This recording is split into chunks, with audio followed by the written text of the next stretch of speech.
when we vote for a president, guess what? We don't make the same stupid mistake again. Just kind of throwing that out there. But here's the thing, and we're gonna see this over the next several months. You're gonna see this for a while. The rewriting of the history, and looking for scapegoats and looking for it's this person or it's this person. And so we see today the reports come out that our intelligence community is now evidently decided that China lied. And you go, yeah, everyone knows China lies. This is what they do. It's what they always do. In fact, this should be in your planning. It's when you have kids, it's kind of like that, where every word out of their mouth when they get in trouble is going to be a lie, and you have to gauge how much of truth is in that lie. Same thing here. Because here's the thing. China was, in basic lockdown mode. They were literally surveilling the streets, and to claim they only had 82,000 cases and 3,300 deaths is idiotic and moronic if you believed it on any level. In a country of 1.4 billion people, billion with a B, 82,000 cases and 3,300 deaths. That I would probably argue that many people in that country of that size died of having hiccups, let alone a global pandemic. So for them to say, well, this is all we've got, ridiculous, ludicrous, all of that. So again, what I'm saying is you should have, if you heard the U.S. intelligence, you should have known this. And we did. I mean, this is just attempting to rewrite the history. And look, we're getting this whole new narrative now. Because if you remember, it's no big deal. It's all, Democrats and the hoax. It's all just people who want to hurt me. The new narrative we're hearing from the right-wing echo chamber is, well, who could have known? We didn't know. Nobody knew. Nobody could possibly imagine that something like this was possible. Kind of like we're cavemen and we're experiencing snow for the first time. Or we're the cavemen who got burned by fire the first time. Oh, that's us evidently. Or at least that's what they want us to believe. And look, I said this from the very start. We knew. We had smart people on the job who were gaming this stuff out because guess what? That's their job. And I guaranteed at the time that this administration ignored all of it. That's the reality. Period. Just like 9/11. You go back to 9/11, you find out after the fact, because if you remember the narrative, who could have imagined that they would hijack planes? Except there was an August 6th presidential daily briefing titled Bin Laden Determined to Strike U.S. Using Planes. Had he read the 2-page memo a full month before it actually happened, who knows? Who knows? Maybe we may have alerted someone to say, hey, I don't know. Maybe you might want to look at the planes a little bit. Who knows? Then we also found out that there was actually a military exercise going on right around the same time, simulating the same kind of attack. So again, this isn't me being clairvoyant or really smart. This is me going, this is how this stuff usually works. We have really smart people who are thinking of all of the ways that we can be harmed in one way or another. We've got tons of this stuff going on. The problem is when you put people in charge who are incompetent and not curious, this is what we get. We have an administration who, like the Bush administration, incurious. Bush was definitely not Curious George. And Trump is know-it-all. So he knows everything. So you can't tell him anything. So this is the weird part of this. Last week we found out that we did imagine this kind of a pandemic. We did imagine this hitting the U.S. In fact, it was Operation Crimson Contagion. We knew it. It was a Health and Human Services Department simulation that took place from January to August of last year. So it was fresh. It didn't even get dust on the report yet. And what it did is it tested our capacity to react to this. The federal government, along with 12 states, to find out, how they would react. And here's the kicker. They were testing to see how we would respond to a severe influenza pandemic emanating from China. And guess what? We failed. We failed horribly. And here's the thing, the other part, no one in this administration did a damn thing about it. And yeah, we found out some interesting things that we're now seeing firsthand that we knew last year. We weren't funded. We didn't have proper funded for this. We have no idea. We don't have the money to deal with this on any level. And here's the thing. At the beginning of this year, Trump proposed a budget like he did last year and the year before to cut those programs who would have reacted. So not only did they do nothing, they wanted to make it worse. The other thing we learned is nobody knew who was in charge. Is this FEMA? Is this Health and Human Services? Is it Department of Homeland Security? Who is it? Who's in charge? Kind of like, the Keystone Cops bumping into each other. And of course, each of those agencies say, no, we're in charge. And then having, different directions. We found out that there were multiple communication failures and that most of the information that would probably come out would be faulty. And here's the thing.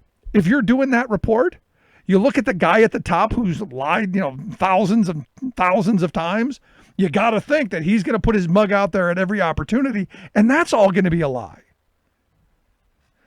Also, we found out from Operation Crimson Contagion that guess what? We don't have nearly enough protective material. We don't have masks. We don't have ventilators. We don't have all the things that you would need, not just for your healthcare industry, not just for your first responders, but for the general public as a whole. And you don't have the ability to ramp up production. Again, knew this back then. And we also learned from this report that, the states, they were going to get screwed because funding would be cut off and there would be no way to really get help from the federal government. And look, not surprising. Now, look, I talked about, Crimson Contagion last week. So today we find out that there was another study published last September that, and this is according to the Washington Post, evidently the National Security Council requested a study to gauge our preparedness, you guessed it, in time of a pandemic. This is the 2019 Council of Economic Advisors study titled Mitigating the Impact of Pandemic Influenza Through Vaccine Innovation. And it specifically warned us not to think that the pandemic, that what's coming is like the typical flu. And again, we're told to believe no one could have imagined this stuff. Now understand, back in September, they were saying there could be something coming from China that will be a global pandemic, and don't conflate it with the seasonal flu. That's bad. What did Trump do? Exactly what was bad. So it's not surprising to me on any level.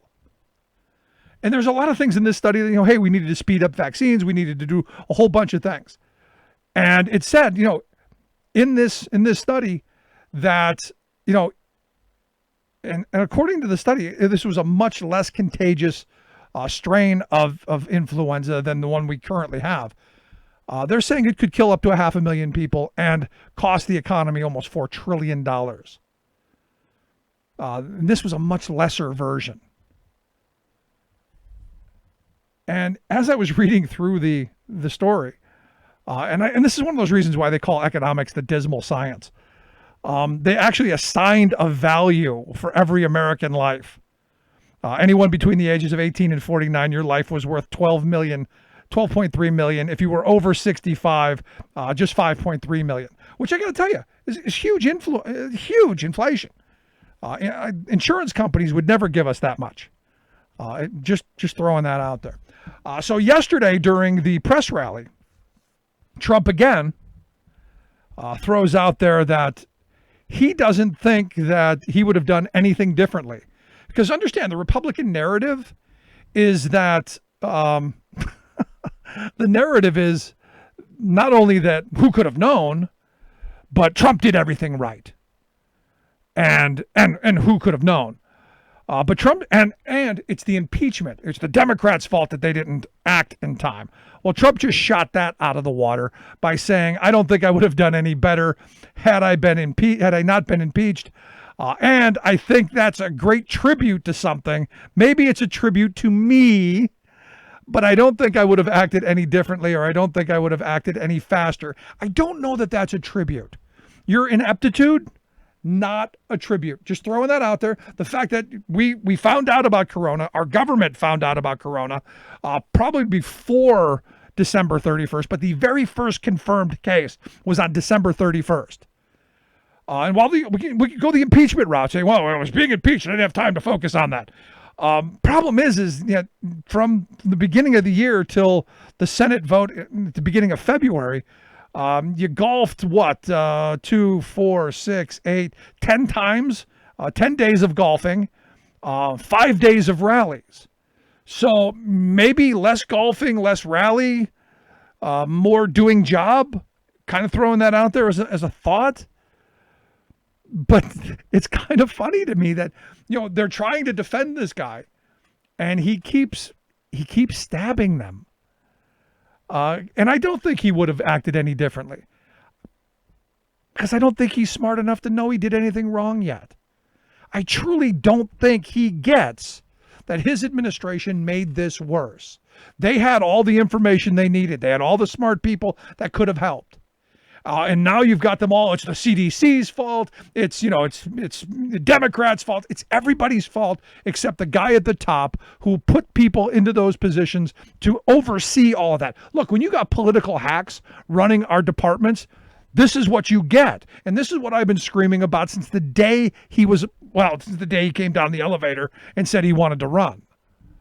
You just cannot have inept people running our government. I know Republicans like to think, oh, government's bad, it's all terrible, doesn't do anything. You know what we haven't had in the last 100 years? A global pandemic like this. Because in the past, we've actually done some smart things to sequester it, to hold it at bay. We actually had some smart people there. Except now we've got a guy at the top who it's only about him. Even when he's basically mocking himself, saying, I wouldn't have done anything better. It's a tribute to me that I wouldn't have done better. I mean, let that sink in for a second. He completely, not to use a graphic analogy, he screwed the pooch here. And yet he wants to be, it's a tribute to him. I'll tell you, scary, scary, scary stuff. And look, there are reports about, him possibly having a breakdown because this is his legacy. He can no longer run around and say how wonderful the economy is, because it ain't. Anyway, we got lots to talk about today, lots to get to. Going to take a quick break. When we come back, going to talk a little bit about the CARES Act, the stimulus, what we can expect, how it's working out. Should we have done better? Quick break, right back with the good folks from the Patriotic Millionaires. Stick around. There's nothing more American than workers standing up, and the union gives a voice to win. On the Rick Smith Show. I'm Rick Smith, and this is Labor History in 2. On this day in labor history, the year was 1946. That was the day 400,000 bituminous coal miners walked off the job in 26 states. They demanded higher wages, better health benefits, and safety regulations. The strike began to cripple industrial operations nationwide. By May 22nd, President Harry S. Truman seized the mines. Miners returned to work a week later. John L. Lewis, president of the United Mine Workers, signed an agreement with Secretary of the Interior Julius Krug. It included wage increases and vacation pay, the 5-day work week, and contributions to a retirement fund. The strike led to the Promise of 1946, otherwise known as the Krug-Lewis Amendment. It created the UMWA Health and Retirement Funds. It is this fund that is often referred to in present-day discussions concerning the loss of retiree health and pension benefits. According to Robert Hartley and David Kenny, authors of Death Underground, the Centralia and West Frankfurt mine disasters, the welfare program was to provide medical care, rehabilitation treatment, and death benefits. It provided the authority for the director of the U.S. Bureau of Mines to establish a federal mine safety code, to enforce mine safety regulations, and provided the first legal authority for federal inspectors to close mines found to be dangerous. Lack of enforcement would prove deadly for miners in Centralia and West Frankfurt. The health and welfare funds, however, provided relief and security for miners for decades. But in recent years, many companies have gone out of business and found legal loopholes to shed their retirement responsibilities. Those miners affected are today fighting for the passage of the Miners Protection Act, which would provide access and funding to shore up the pension plan. Labor History in 2 brought to you by the Illinois Labor History Society and The Rick Smith Show. For more information, go to laborhistoryin2.com. Welcome back to The Rick Smith Show. Now, here is Rick Smith. So I was going to start this segment off with a wild tirade about how this administration doesn't care about poor people or seniors or folks on Social Security, because as the day began, we found out that the administration was going to make a bunch of folks file income tax returns that normally don't. I mean, there are seniors who get Social Security, people on disability, folks who are at the bottom of the economy who, what's the point? They don't make enough money to be taxed, and it's just, you let it go.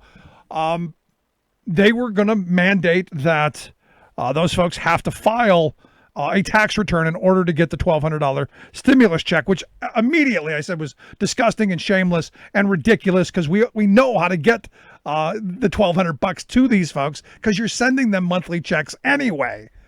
And the reality is this isn't unprecedented. We did it back in 2008 when they forced some 15 million people, seniors, to file returns who normally didn't. We found out about 3.5 million never got the money because they never they never filled out the form, either because they couldn't or didn't know they had to. Now remember, as I said from the beginning, at the beginning, they wanted to not give these folks the full $1,200. They wanted to give $600. Then I was going to go on this rant about how they were going to put a roadblock in the way so they get nothing. Well, the Treasury Department did an about face. There will be no mandated tax return for these folks. They're just going to do it the way they should have and the way the legislation mandates that they do anyway. So this is where a little outrage, a little protest, a few phone calls actually worked out. Anyway, here to share some thoughts on the CARES Act, the stimulus. I've asked Morris Pearl to come talk with us. He's the executive director of the Patriotic Millionaires. Morris, thanks for taking time for us. Great to be in your show, Rick. So I see this as a pretty good victory for people who were outraged like I was, disgusted that they would try and pull this stunt at this moment. I think this is an early victory.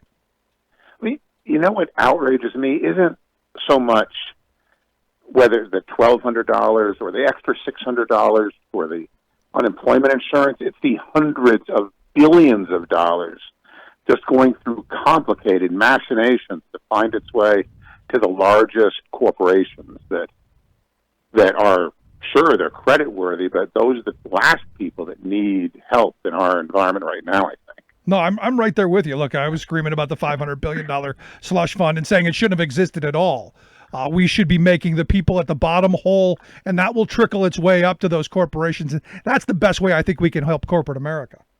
That's how I make money. I invest in companies like Amazon and Apple and Verizon that make money every time people are paying their iPhone bills every month. But the idea that somehow, that's so terrible, and these Republican senators say, if somebody gets $600 in unemployment, well, they'll have no incentive to work. You're destroying their lives. I mean, really? I mean, isn't that kind of shocking that that's their belief and their faith in people in general? And I guess the other part of it shows me that they don't actually understand how the unemployment system works. Because if you refuse to go back to work, you don't get any unemployment. So it's just one of these ridiculous statements that you see quite often from folks who really are out of touch.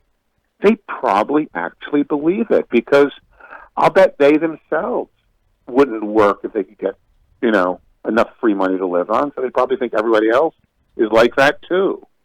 They project their own sort of greed onto everyone else. But here's the other And part of it's this. just not right. And the other argument I would make, if that, let's concede that were possible. Even though I know better and I know that you can't decide not to go back to your job just so you can make the couple extra bucks on unemployment. But let's just concede that were possible. Would that be a bad thing? Would it be a bad thing to have people at the bottom of the economic ladder with a little extra cash to spend in the local economy to get things moving, especially when we do start this back up? Would that be a bad thing? No. I'm hoping they can take their $600 and make their car payments and pay their rent and buy food for their families and give hope to their kids that they won't have, these problems. The guy who's only making $600 a week is not exactly your most wealthiest person in most parts of America right now. Yeah, but here's the thing. I mean, he's the guy that we're most worried he's going to cheat. He's going to cheat, Morris. We can't have cheaters. I mean, the number of cheaters we have, that's not the guy I'm worried about. It's the guy who's sitting in his lawyer's office right now filling out forms to get a few $100 million. That's the guy I'm worried about. And that's why we need the oversight panels that the administration just completely rejects. Right. Now, were you surprised that when Trump signed it, he basically did a signing statement of, yeah, I know it's in here, but we're not going to do it? I'm surprised. Not really, no. I mean, he just believes in total executive presidential power over everything. He even said when he took over the country, when he described his inauguration once, they honestly believe it, and that's just not the American way. Right. No, he thinks he's king. I mean, to be honest, he thinks he's king. He does, and I think. And, not any system is perfect, but democracy is the best we've come up with. And I think they're just rejecting it totally. And that's what I'm afraid of, is that people, are seeing this. They're going to get a check with Donald Trump's name on it instead of the U.S. Treasury. And then oh, of course, this is just perfect. We need to have this guy made king for life. And that's what I'm afraid of. No, I'm right there with you. But here's the thing. I still remember the Bush Prize.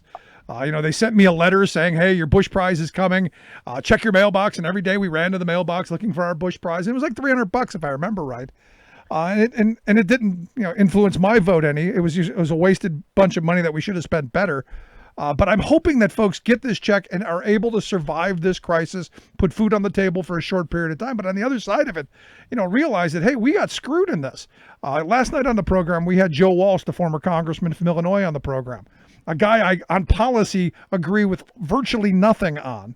But Joe Walsh last night said, hey, we should be demanding our government pay 90% of people's salaries while they're mandating we're not working. To me, that would be a starting legislation instead of what we got. Yeah, the whole idea that we should only give money to companies, and that's the important thing, that the companies survive. Well, companies mean owners of companies, investors, people like me that sits in my apartment and earns a fine amount of money to live on for my investments, but don't actually work. And giving money to companies is not the best way to give money to people. If you want to help people, you can give money to the people you want to help. If you want to help investors who own corporations, well, that's why you want to give money to corporations. Yeah. But here's the thing on this CARES Act, and I give credit where credit is due. In my lifetime, and maybe you'll correct me if you think I'm wrong, but in my lifetime, this is the first time that I've seen one of these bailout bills where workers were even, near the table, let alone just not on the menu. This was an opportunity to at least get something to help people make it through, even if it was just 4 months of unemployment with an extra couple of bucks. And I'm hoping there'll be another phase through this. But, at least that's something. Well, yeah, the House Democrats were able to make a lot of changes from what the Mitch McConnell team first came up with. The cash payments, the expansion of unemployment benefits, the support for small businesses, the relief for the student loan borrowers for months, money for state governments. There's a lot of things in this act that are actually good. It's not as good as it could have been or should have been. And yeah, they're already working on the next phase. Right, So, and I think, look, see what happens if, next. if from what I'm hearing, if phase 4 is a giant infrastructure bill, I think once the economy gets up and we can go back to work, I think that's important. I wish they had done it a couple of years ago. I wish Republicans would have been on board back in 2009 when I proposed it. There's, we keep throwing this out there of we're going to eventually fix our infrastructure, but we don't seem to really do it. Yeah, no, because they don't really want to. They're just very short-term oriented. Well, what'll help me this month make more money for, rich people? And infrastructure takes a long time. It's a long-term investment. It's something you do to help make more money 2 years from now, building new highways and things. And that's beyond the time frame of Republican donors. But here's the thing, Morris. I mean, I'm sure people are listening to you going, "You're a rich guy." I mean, you were one of the managing directors at was it BlackRock, I believe. Yeah, that's true. You're a fairly well-to-do guy. You're one of the winners in this game. You're the guy who's got hotels on Park Place and Boardwalk. Well, why do you care about the little guy? Well, because I need to live in the kind of country where I can make money. I want my kids and my granddaughter to grow up with the same opportunities I had. If we have a country with a few rich people and lots of poor people, I mean, that's okay for the few rich people, but that system did not end well for the rich people in South Africa or France or a lot of other places. So I'm actually afraid that people are going to rise up and just say they're not going to take it anymore when inequality gets worse and worse and worse. That's what people said in 2016. They weren't accepting the status quo. Right. They were insisting on a change. And, well, they got a change all right. I'm not quite sure it's quite what they voted for, but whatever. But I'm actually afraid that our country is going to fall apart if we don't do something with this growing inequality. No, I'm right there with you. It's something we talk about in this program all the time, and it's only getting worse. And I fear that this moment, through this crisis, it's going to get worse. And if we look at the past bailouts and the mistakes we made then, and use that as what we'll see in the future, things will get worse. That's why I kind of hope that all of the organizing that's been going on for the last couple of years, all of the the people finally awakening and saying we deserve better.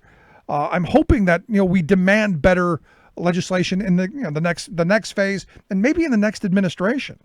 Well, I mean, it's a little bit better, but I mean, even this was done it was done with people not able to read the whole thing and voting at the last minute. And yeah, there's a lot of stuff in here that's going to make inequality worse. It's going to help the well-to-do more than helping everyone else. They're going to take those hundreds of billions of dollars. They're going to put into a vehicle. They're going to put in more hundreds of millions in the Fed, and they're going to buy corporate bonds. And that's great if you're an investor in corporate bonds, but who do you know who's an investor in corporate bonds other than very big companies and insurance companies and the like? Not many. So a lot of this is going to be benefiting the rich. It's going to help the rich get richer. The biggest companies are going to be more powerful and even bigger, and a lot of small businesses may not exist anymore. There's a lot of places that used to serve lunch every day to hundreds of office workers here in Manhattan that are now closed. They may never be open again. Yeah. No, that's the scary part, that a lot of the small businesses and my wife and I, while we're sequestered, when we do order out, we try and go to the local guy who's really struggling to get through this, because we are afraid that they won't be on the other side. But here's the thing. I mean, I just saw some numbers for unemployment come out. According to Morgan Stanley, they're predicting 4.4 million unemployed just I guess in the last week. You've got Goldman Sachs saying that they believe it's going to be about 5.2 million.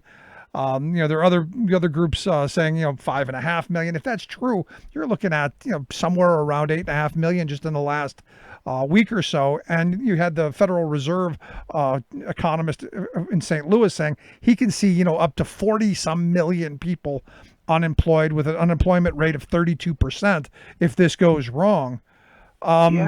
Why are other countries not having this kind of mass unemployment and this kind of problem, and we're heading down this road? Well, some of them are too. I mean, they've got all kinds of problems in places like Italy. I mean, a lot of countries like China have a much stricter program and are apparently getting through this much more quick because they're much more strictly enforcing their social isolation. I mean, I'm not an infectious disease expert, so I don't know. But I'm hoping that we can do something about this because so much of our economy is based on consumers paying their bills and buying stuff. And if all those people, hundreds of millions of people, are not able to pay bills and buy stuff, then that's lots of businesses that are not going to be able to do well.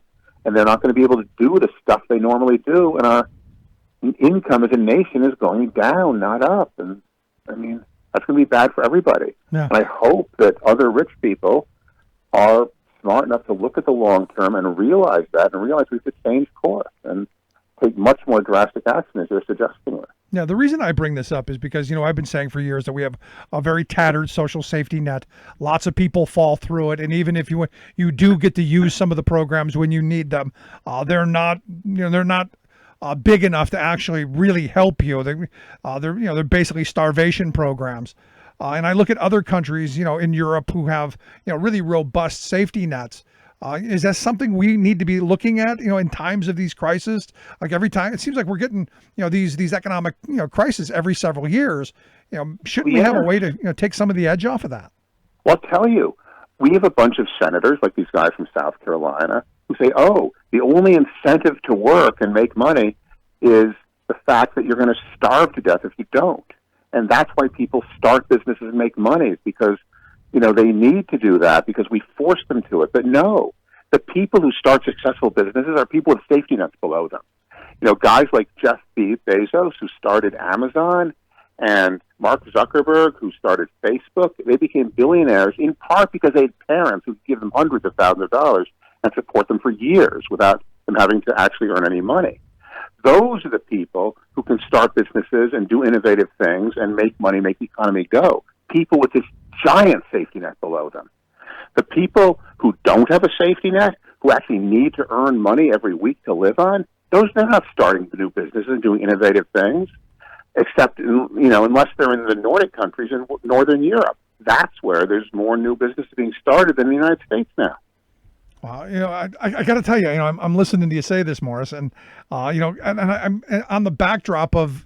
I get you were the former managing director of BlackRock, which is one of the biggest hedge funds in the country. I'm thinking, do other business leaders, do other people see this the way you do, or are you the outlier in this? I mean, I know the Business Roundtable came out and said, this past year that they now care about their workers and they care about communities and they care about their customers, which I took kind of with a grain of salt. But is there kind of a movement in the business community to come around to what you're saying? Business people do understand that we're in a consumer-driven economy. The people that don't understand that are people like the United States senators from South Carolina. They're not business people. The people that have trouble understanding this stuff are not business people at all. They're people who've read a book by Ayn Rand and think they know something from Chicago School, but have never met a payroll in their lives. Those are the people that don't understand this. Yeah, but I still remember the congressman from Pennsylvania who said, "I want people who know what it's like to sign the front of a check and not the back." Yes, and the people who sign the front of the check, they know that they're more dependent on how much income their customers make than on how much salary the guy standing behind the bar who's pouring the beer is making. They don't need to worry about the guy who's pouring the beer getting a raise when their wage goes up, because they know they'll make so much more money when all of those customers who are buying the beer are making more money. Yep. Real business people understand that it's their customers' income they're worried about, not their workers. So they can do that. Yeah, did you see that out of it? Because look, I'm looking at this crisis through the lens of this could be a great opportunity to revive a very prosperous working class and have business thrive because you have consumers with disposable incomes. I'm seeing really lots of opportunities, much like my grandparents' generation did coming out of the Depression. But that's going to take policy, in my view, because all of that stuff, in my view, that came to build that prosperous working class of the 50s, the 60s, and 70s came out of the New Deal policies. For me, this is why I think who we put into office really matters. It does. It's going to take people with bravery and people who are bold and people who are willing to make big, bold decisions. It's not going to take people who just want to say, let's make it the way it was, during the Obama years again. It's going to take people who are bold. Franklin Roosevelt was not doing the normal stuff when he became president. He was doing very controversial things. People thought he was crazy. The Supreme Court overruled his rules many times until they finally changed their mind. So we need people who are willing to do bold, controversial things and take a stand. Yeah. That's the kind of people we need running the country. I'm right there with you, bold and with vision. And yet I want to finish up on this tweet that came out today from Donald Trump. He tweeted out, Congress must pass the old and very strong proven deductibility by businesses on restaurants and entertainment. He said this will bring restaurants and everything related back and stronger than ever. Move quickly. They will all be saved. Another loophole tax break for business. You think that's the way we're going to save the restaurant industry? I don't know. Bringing back the 3 martini lunch? I don't think so. Yeah. I don't think so. I prefer people not being having too much to drink while they're risking capital. There you go. Good stuff. Morris, I appreciate the time. Always great talking with you, my friend. Great to be in your show, Rick. Good stuff. Morris Pearl. He's the chairman of the Patriotic Millionaires, also the former managing director over at BlackRock Incorporated. We need more folks like him. Good stuff. Quick break. Right back. Stick around. You listen to The Rick Smith Show. Remembering that united we bargain, divided we beg. Rick Smith.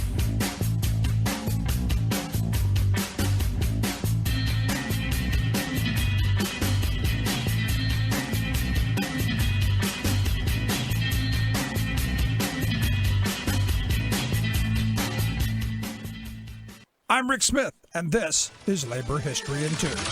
On this day in labor history, the year was 1963. That was the day that the New York Times ran the headline, New York happy as papers return. The longest and largest newspaper strike in the city had ended. During the early 1960s, changes in typesetting technology were transforming how newspapers were made. Members of the International Typographical Union worried the technology would undermine their work. Around 2 in the morning on December 8, 1962, ITU Local 6 called for a strike, demanding improved wages. Members were mostly Irish, Italian, and Jewish men. The newspaper workers at 4 papers, including the New York Times, walked off the job. 3 more major papers feared their workers would join the strike and preemptively locked out their workers. Newspapers were part of the fabric of social life of the Big Apple. In 2009, well-known journalist Nora Ephron described the impact. It was like part of the blood supply of the city was cut off. Funerals in the city saw a dip in attendance as obituaries went unprinted. In all, 17,000 newspaper workers, from typesetters to reporters to elevator operators, participated in the work action. The strike lasted 114 days.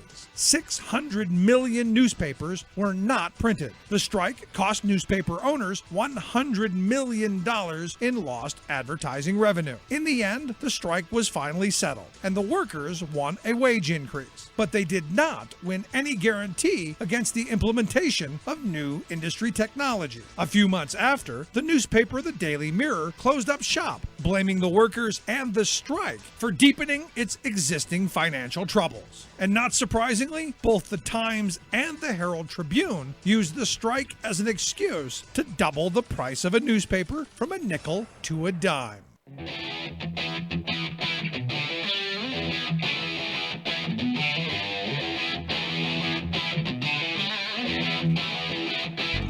Welcome back to the Rick Smith Show. Now, here is Rick Smith. So I got to tell you, when you listen to a guy like Morris Pearl, who, clearly a very wealthy guy, former business leader, saying, we need to do more to help workers. I pay attention. Yesterday, we had Joe Walsh, former Illinois congressman, on the program saying we need a movement to get workers paid 90% of their wages. If they're being told to stay home, we've got to pay them. We're seeing workers out in the streets, Amazon, Whole Foods. We're seeing garbage workers in Pittsburgh. We're seeing all of this activity, and it's about time. This is what I was saying should have been happening back in 2009. The demands of the working class have to come first. Maybe we're at that moment. And here to share some thoughts on where we are, I've asked Carl Rosen to come talk with us. Carl is the general president of the UE, United Electrical Union. Carl, thanks for taking time for us. Thanks for having me on. So, I've got some bit of excitement and some optimism about where we are. We've got this crisis going on, and I know we've got to stay safe and we got to muster through. But I got to tell you, I've got some hope and optimism on the other side that the working class has taken about enough of you know what, and they're going to start fighting back. I agree with you. I mean, look, it's a very tragic time, and it's because of many wrong things that have been done in this country, and in fact, in the economies of many countries of the world, where healthcare has been privatized and made something not accessible to many people, where all the money has been hoarded by the rich, and everybody else is getting impoverished. I mean, there's been so many things that have been going wrong that have helped set the stage for why this particular virus is running so rampant and is going to hurt certain communities so much more than others. But I think coming out of that, we're going to see people saying enough is enough. We're going to change some of these systems and make them work for people. No, I'm 100% agreeing and hopeful that will happen. But one of the things that's come out of this that's caught my attention is this classification of essential workers. I know my union, the Teamster unions, they keep putting out thank you to our essential workforce. But I'm of the mindset that all workers are essential. All work should be respected and rewarded, and all jobs should be safe. But do you find this designation of essential workers an interesting frame, like I do? Well, yes, and the problem with it is you've got all kinds of businesses claiming that they are essential just because they don't want to shut their doors and lose the profits that they're making, and that's a huge problem we see out there right now. Right. If we're actually going to save humanity here and save a lot of people from going through a lot of pain and suffering and death, we have to have as much cooperation on this as possible. And there's a lot of businesses exploiting this, because really what we're really talking about, what are the things, what is the work that needs to be done that's critical for saving lives and getting us through this pandemic with as little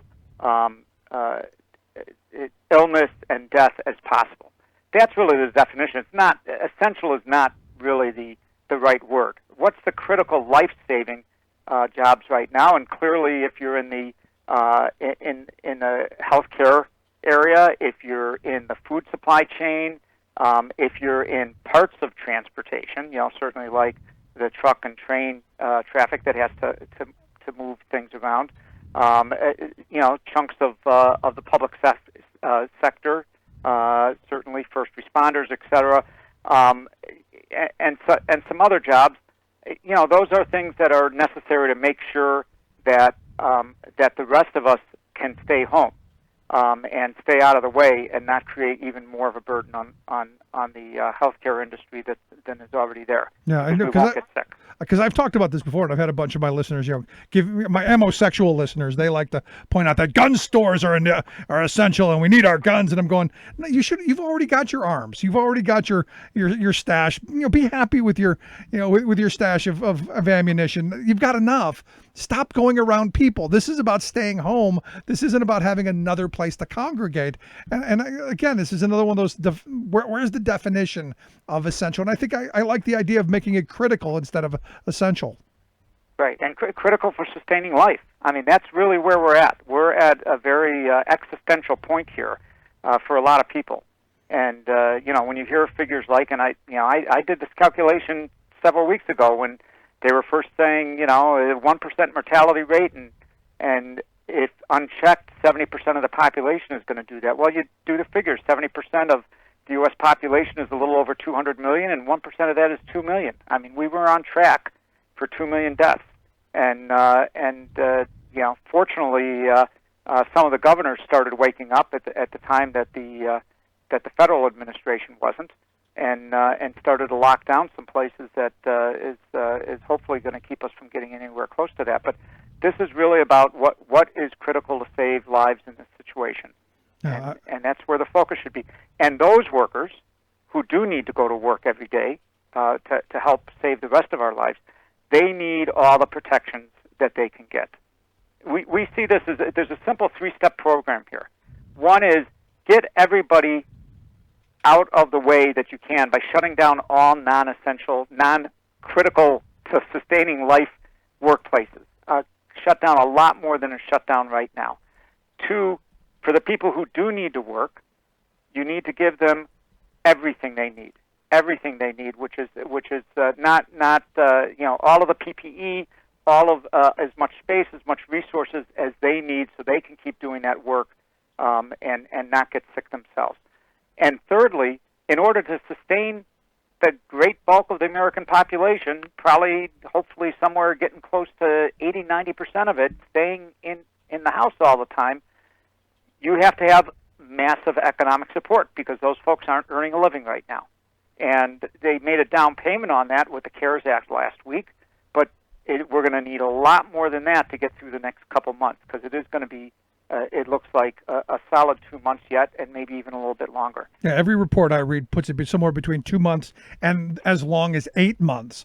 And I don't know anyone who can exist staying holed up at home and not earning a living to be able to stay home 8 months without massive economic support, which is why I found it interesting, talking with a libertarian, politician like Joe Walsh, that he was saying, look, if they're telling me I can't go to work, I can't run my business, they've got to pay us. And this is this is an opportunity, I think, where the left and the right and everybody can get on board where, look, if you're telling us we've got to stay home, because, I said this, right at the beginning, we've always wanted to participate in the couch potato Olympics. We've been practicing our whole lives to sit on the couch and do nothing. And now we're complaining about it. We need to have the government to make sure that we can get through this and it's funded.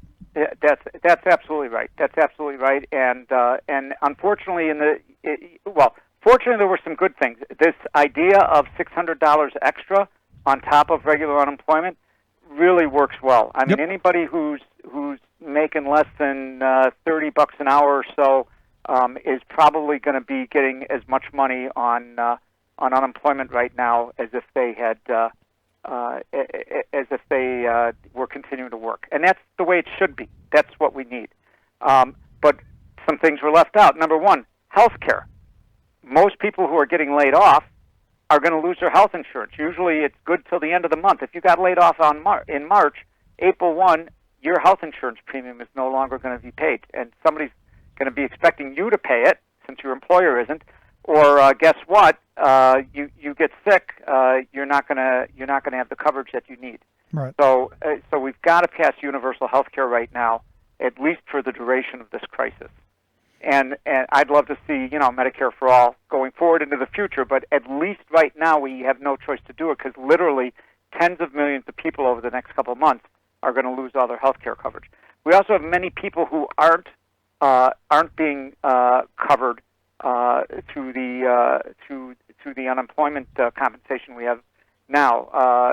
There are for the first time gig workers, part-timers, others are being picked up that weren't there before, but the undocumented aren't, amongst others. There's also a lot of other people falling through the cracks. But this is an outrage. Undocumented workers have been paying taxes.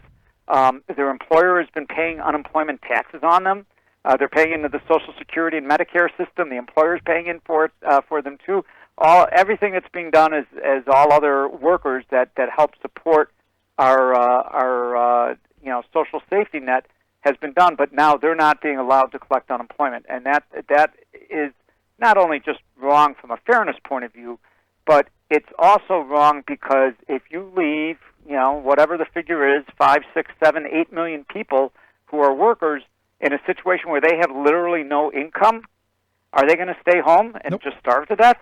Or are they going to go out and try and scrounge up work wherever they can as day laborers, et cetera, and start circulating around again? And now there we go with the community spread of COVID-19. It just makes no sense. We need to pay everybody to stay home. No, and this is one of those things, either you're all in or why bother, because it's just going to continue. And, I saw some pictures from Las Vegas of what Las Vegas has done for the homeless in that area. They've actually painted 6-foot boxes for the homeless to be able to sleep on the pavement. I'm going, but hold on, you've got a ton of hotels that are empty. Right. You couldn't put them in the hotels, get them away from each other and everybody else? Absolutely. Yep. There's a lot more we need to do still. And I think we all need to be pushing on Congress to make sure that that's part of the next bill. It is amazing how much good stuff there actually was in the bill that passed last week, and that's part of why I'm optimistic. I mean, that happened obviously in part because some folks woke up and said, wow, this is a real crisis and we really have to do something. It also happened because it's a presidential election year, and neither party wants to look like, they're letting the country go down the tubes. But we have to acknowledge a lot of it happened because of the movement, coming out of Occupy to Fight for 15 to Bernie Sanders, all of these different things that have put inequality front and center, that have put front and center the fact that if working people can't earn a living that's sufficient to buy back the goods that we're producing and the services that we're producing, the country can't survive, and will go into a downward spiral economically.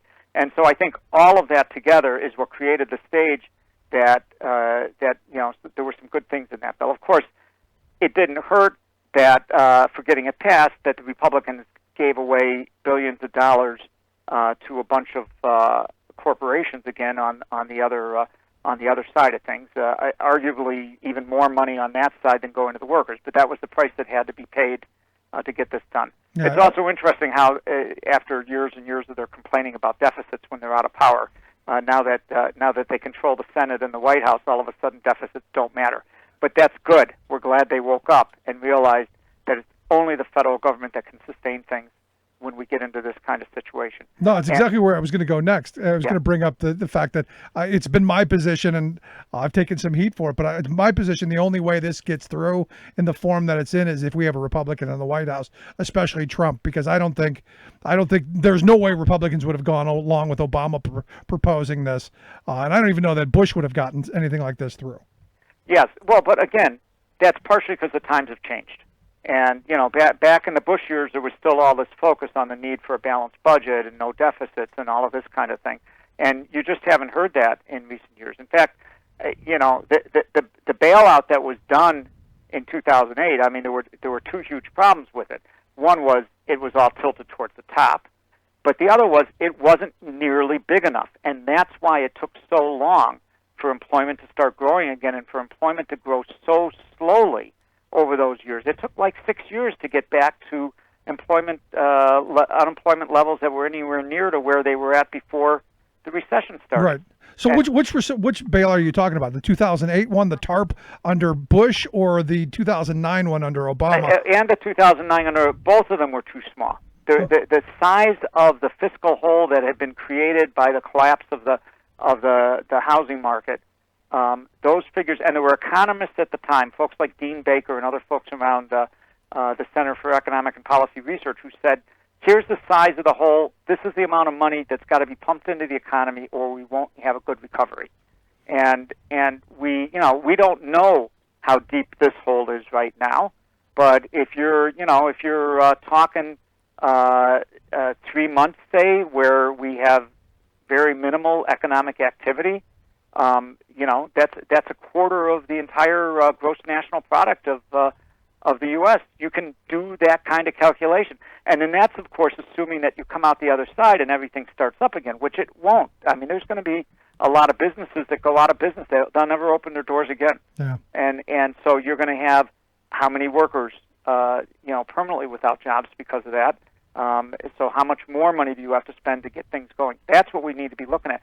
But we got to do it in ways that are productive this time, not just giving money to the banks and to the rich, not at all if we can avoid it, and instead, putting people to work directly with, the types of programs that we did during the Great Depression, and build some things that we need in this country, rebuild our infrastructure, build more parks, and put people to work doing adult care and child care and everything else that's, and when I say adult care, I mean like, senior citizens or adults with disabilities. All of those kinds of things, there's a tremendous unmet need in all of those areas, and we could put millions and millions of people to work doing it, and if they're going to be unemployed otherwise, it costs the government nothing more to put them to work doing that than it would to let them sit there doing nothing and just being a drag on the economy. No, I'm right there with you. I think back to my great-grandparents. My great-grandfather, his job was during the Depression was laying brick down the roads. He was the guy who went. He laid the bricks, and he had a brother who came along behind him and flipped them over. because they wanted people to get work. And now, look, we Right. don't have to make work because we got tons of stuff that needs to be done. But it's a matter of having that reward for work and that dignity that comes with it. That's right. That's right. And the income and then the benefits and everything else. That's right. That's right. We can also be looking and should be looking at shorter work weeks. I mean, that's another solution here. That it's been a long time since we got to the 40-hour work week, because it used to be a lot more, and there were successive fights over generations to reduce it. And in parts of Europe, Germany, for example, they've gotten themselves down to, depending on the workplace, to a 32 to 35-hour work week. Why aren't we looking at that? That'll be another demand we can make if we've got heavy unemployment coming out of this, as a way to as a way to move all of us forward. And, See, that's your job. That's your job. That's the job of the labor movement, to be Absolutely. speaking up and talking about how we do this. Because look, the labor movement of the past used to do this. I remember, I wrote an article, wrote a piece a while ago. It's been years. That there was one of the unions was calling for a 24-hour work week back in the 50s because they were losing their jobs from automation, and they were saying, you know what, we don't want to lose people. Let's keep people attached to their jobs, and oh, by the way, we want to keep the same wage. I think that's a battle cry for the movement to move forward on. Well, when you say the same wage, the same weekly wage. Right. is Well, what the they same meant, weekly right? wage. Not the same hourly wage, but you ought to be able to take home the same amount of money, and you should, because with productivity increases, that means you're producing more in less amount of time, and if the employee is not getting their share of that, that means the employer is taking all of it, and that's in fact what has happened to us since the 1970s. Productivity and wages used to track in a parallel line, and you could, just one right on top of each other, a linear relationship, and then in the late 70s, and then certainly when Reagan came into office and everything that passed since then, the whole agenda that moved us to the right in both the Democratic and Republican parties, workers have no longer been capturing the productivity increases. All of the benefits of the productivity increases have gone to the corporations and the wealthy. Yep. And we got to break that. So last question I've got for you, because, obviously the stay-at-home order, but what advice you giving folks during this time? Stay at home, obviously, but I would throw in there some, if we got a lot of time, maybe some online organizing, start talking to coworkers. Thoughts? Well, so absolutely, but the first step here is there are millions of people still working who should not be. And those are the folks who need to organize first, make some noise, take it to the public, embarrass your employers, call the media, get together with other workers, do online petitions, and eventually just bust out. Because what's going to happen is, in these workplaces, somebody's going to get sick. And the other workers are going to find out that somebody has been coming to work sick or came to work sick not realizing it, and it's going to start spreading there. And that's when they're going to riot and walk out. And we're seeing that at numerous workplaces around the country already, and there's going to be a lot more of that over time. It shouldn't have to wait until somebody is sick or dying. Get out of there now. Tell your boss it's shameful that he's still operating, and shut it down. There you go. And we've got a statement up on our website at ueunion.org called "Workers' Lives versus Corporate Profits" that lays this out. And it's time for all of those workers who bosses are claiming are essential, but these people are really not critical for sustaining life at this point. It's time for them to get those places shut down, to save their own lives, to save the lives of other people in this country, and to save the lives of the medical workers who are killing themselves trying to do this. Right there with you. I appreciate the time, Carl. Thanks so much. Okay, take care. Bye. Good stuff. Carl Rosen, General President of UE. Again, their website, ueunion.org. Make sure you check that out. Quick break. Right back. Stick around. Remembering that united we bargain, divided we beg. Rick Smith. Glorious news, people. The renowned professor of pandemicology, Dr. Donald Trump, has found a magical antidote to coronavirus that had eluded lesser scientists. It's the Peter Cottontail solution. While sitting in the Rose Garden, the resident White House pandemicologist said that it suddenly dawned on him that hippity-hoppity, Easter's on its way. So he declared that he was ready to lift all those pesky health restrictions and, quote, have the country opened up by Easter. Would our public health crisis be over by then? Dr. Trump said he didn't worry about such factual details. Instead, he explained to a television audience that, quote, "I just thought it was a beautiful time," noting that all of the nation's churches could be packed on that Sunday, bringing people together in celebration of his miraculous rising of the moribund economy. But wouldn't such a holy mass gathering actually reinvigorate the diabolical COVID-19 pathogen, spreading its destruction further, deeper, and longer? "Sure," said the good doctor, "you are going to lose a number of people, but Wall Street and corporate America are crippled by employees staying home, so, quote, we have to get back to work." His rallying cry for workers to pump up the sagging stock market echoes a crass die for the Dow ethic espoused by Wall Street barons and billionaires. This is Jim Hightower saying, of course, for the cold inhumanity of such a dreadful policy idea to be made clear, it needs to be officially embraced as Texas stupid. Sure enough, one of my state's right-wing politicos, Lieutenant Governor Dan Patrick, lunged into the national spotlight to one-up Trump, saying that returning America to full economic throttle pronto is worth sacrificing the lives of grandparents who are 70-plus years old. "Let's be smart about it," he blathered, demonstrating to millions that he and this idea are dumber than a dust bunny. What do the corporate powers from Wall Street to Walmart have in common? They hate the Hightower Lowdown. You can see why at www.hightowerlowdown.org. Welcome back to the Rick Smith Show. Now, here is Rick Smith. So while I'm optimistic that out of this crisis there'll be some opportunities to do some really good things, to move the country forward, to improve our social safety net, while I'm hoping that there's that opportunity, part of my fear is that, well, other people are seeing it as an opportunity as well. And I look at the fact that my kids now are going to be doing the online kind of school stuff. We're moving the brick and mortar education over into the virtual world, which, here where I'm at in Pennsylvania, the cyber charter schools are they're just bad. Not really great reviews. Some people do really good. Those are the folks who are going to have the homeschoolers. But for the most part, not all that positive. So my fear out of this is, these cyber charter groups, they see an opportunity to move this forward and ultimately privatize our education, which has been a great fear of mine. And here to share some thoughts on that, I've asked Dr. Lawrence Baines to come talk with us. He's the director of the Oklahoma Writing Project. He's also made a viral video on the topic of school privatization. Dr. Baines, thanks for taking time for us. Yeah, thanks very much, Rick. So, do you share the fear that I have out of this crisis? This is going to be that crisis that they don't let it go by without taking advantage of?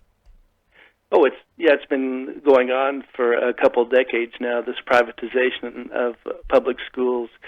Your example of the cyber charter is an excellent example. Almost all of those are private, and as the school districts across the country now are going to be going online. It's going to be, as you noted, really ripe for privatizers to come in. A lot of the school districts, because they don't have any infrastructure for the internet to deliver curriculum, are going to have to pay privatizers to do that. There's a great case here in Oklahoma that was kind of emblematic, I think, of the current state of affairs. There's a charter group called Epic Charter Schools here, and they've ingratiated themselves. They've contributed money to both the governor and the commissioner of education's campaigns to get elected. And these guys, it's basically two guys, they're non-teachers who got together and decided to start this online charter school. And anyway, they paid themselves $10 million in the same year that the public school teachers in Oklahoma were 50th in the nation as far as the salaries go. So you've got this huge disparity of teachers who have gone through all this university-based teacher preparation and got up these big student loans, and now they're going out and they're teaching for about $30,000 a year.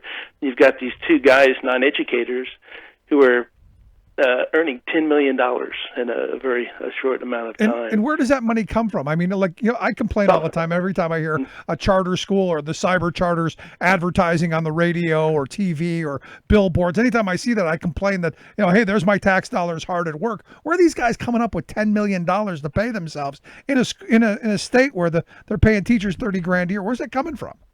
Well, it is taxpayer money. That's exactly what it is.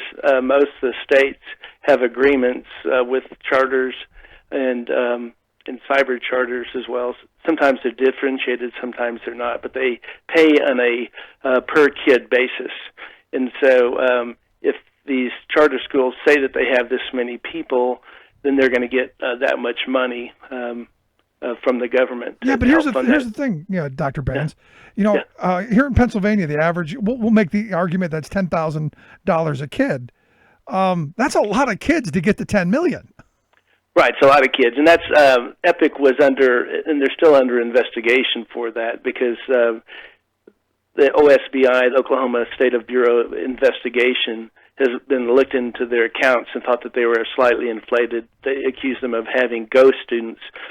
What actually happens a lot of times is a kid maybe in a school district is having some difficulty, and then they'll drop out for a little while. They'll enroll in Epic for a couple weeks, and then they'll leave Epic, and then they'll come back to the school district. Anyway, so all those numbers are kind of easy to fudge, and so that's been some of the difficulty of tracking that. Florida's the same way. Florida's got, there's a Sunshine School in Florida that was kind of a holding bin for everyone who dropped out of charter schools. They went to Sunshine School, and Sunshine School is basically a big room in a strip mall, and that had a flank of computers, and students just sat in front of the computers 3 or 4 hours a day and had a TA, a teaching assistant, just kind of walk around and help the students. It was not much learning was going on there, but the state of Florida was still paying per pupil to the charters for that. Jeez. So, I mean, that's incredible. But, Pennsylvania is not much different. I mean, our cyber charter laws are just filled with criminal activity and people ripping it off.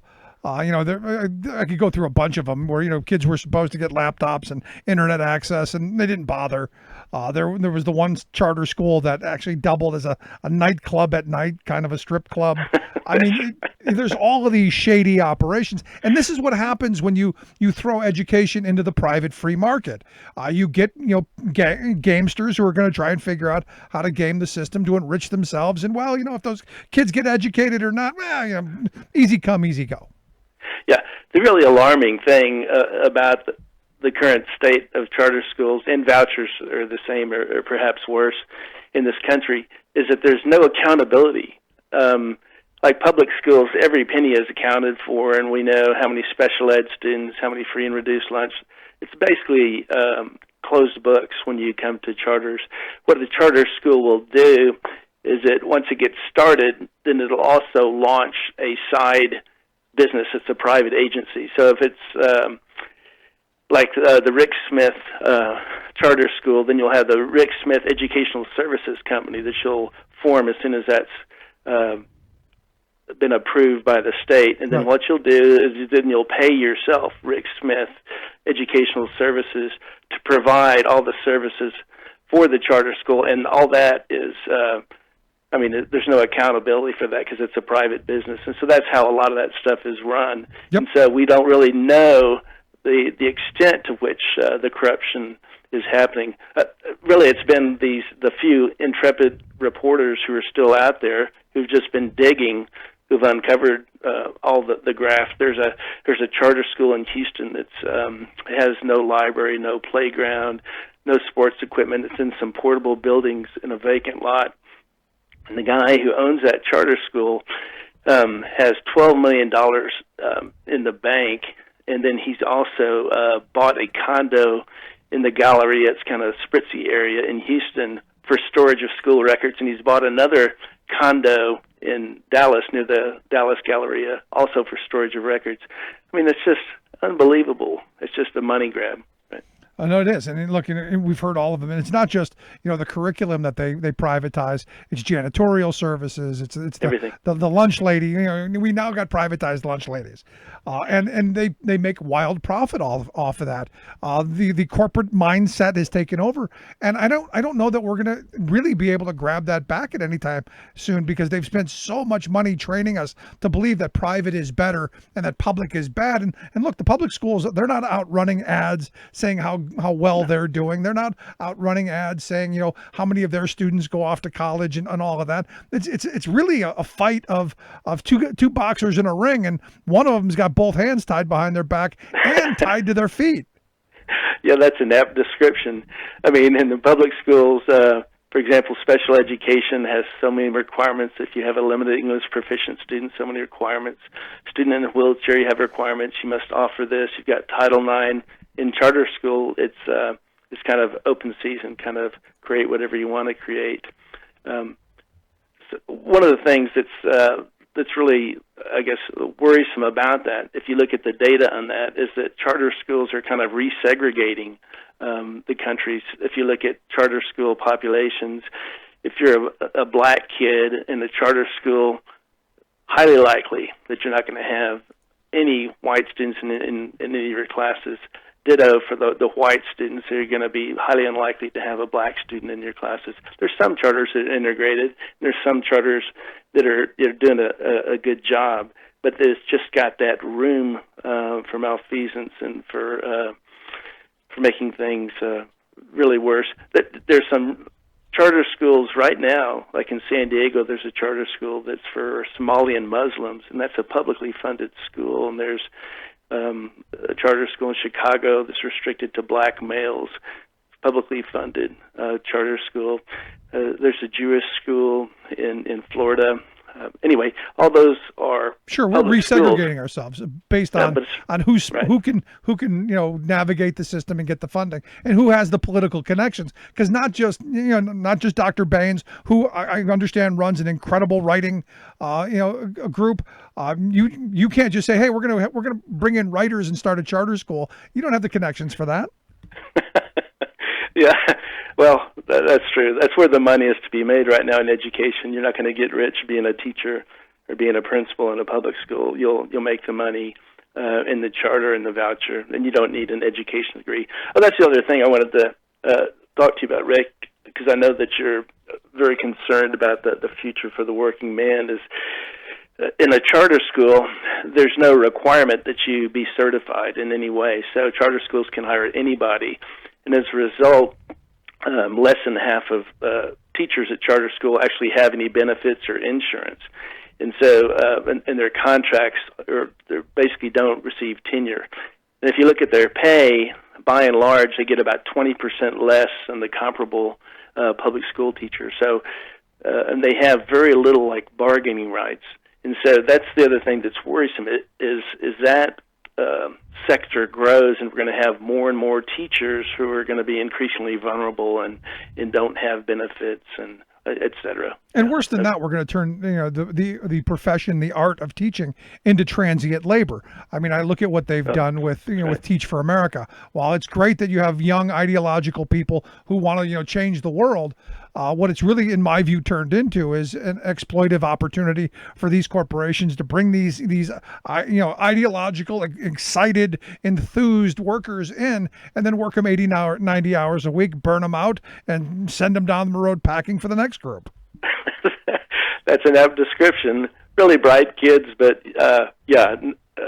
it's rare that you meet a TFA graduate out teaching in their third year. Everyone leaves after the first year, the second year. I've had those conversations with them, and they're like, I got involved in it because, hey, I was going to go into these, I was going to be the movie.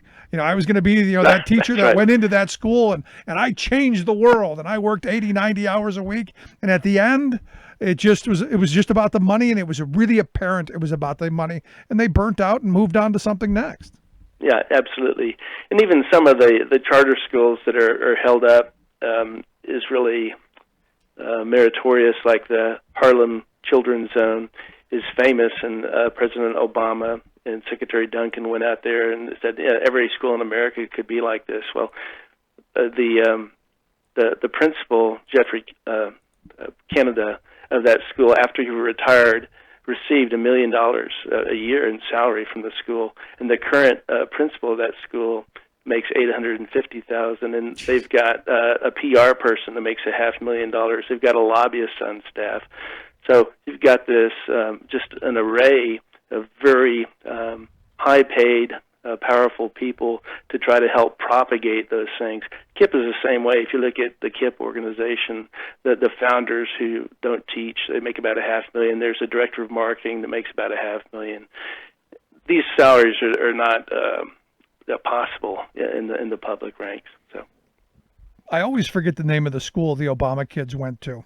It's a real famous school. And yeah, that's right. It's in D.C. Yeah. It's a Quaker school. It's one of those. But I always, you go, when I hear someone say, all public schools could be like this one, well, how about we make all schools like the places where the Obamas would send their kids or the Trumps would send their kids? Because this isn't one side of the political spectrum or the other. This is the rich people sending their kids to schools where they're going to get really good, solid educations on humanities and arts and all that other stuff. And they're not going to be standardized test to death. And they're going to have small classrooms and lots of personal interaction. If we could make every school look like that, I think I could get on board with that. Oh, absolutely. And we have the wherewithal as a country to do that. We could make every school absolutely knock your socks off great. There's no doubt about it. And it would be for every child. And that, when you look at the state legislatures, when they're first establishing public schools, that's all the language in there. Every kid has a fair shot. We don't care what color you are, how much money you have. If you come to this school, we're going to educate you as best we can. We're going to give you the opportunity for the American dream. And that's kind of been under attack for many years now, because that's not profitable. And what charters and vouchers are actually doing is they're putting profit ahead of education and the welfare of the child. Because when it comes down to it, the owners of, should we spend extra money for a nurse? Should we spend extra money for this great curriculum? Should we spend money for this extra ramp and elevator for special ed kids? Well, that would be a drag on profits. So inevitably, they don't choose that. They may have started out good intention, but when it comes down, they don't, so they can make more money. Anyway, that's if you look at the charters and vouchers, that's been the kind of what's been going on for quite a while. No, that's an important point to hit on, because as Janice pointed out to me, the school I'm looking for is Sidwell Friends School. Sidwell Friends, that's it, right? And thank you, Janice, for that. But the thing is these private schools, they're heavily well funded. They don't have, their CEOs don't make millions of dollars. They do pump that money back into education. As where these charter schools and this privatization movement that's happening for the rest of us, not for the rich, but for the rest of us, is all about profit and all about, shareholders and all about extracting money from Education Incorporated. And I think we as citizens and as parents and as taxpayers had better figure this out and quick. And there's part of me that has hope that maybe we're seeing it.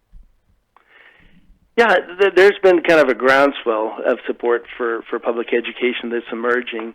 It used to be kind of a knee-jerk reaction many years ago that Democrats were all going to be pro-charter, because the idea of charter, when it was first originated, was actually AFL-CIO idea of having this school within a school.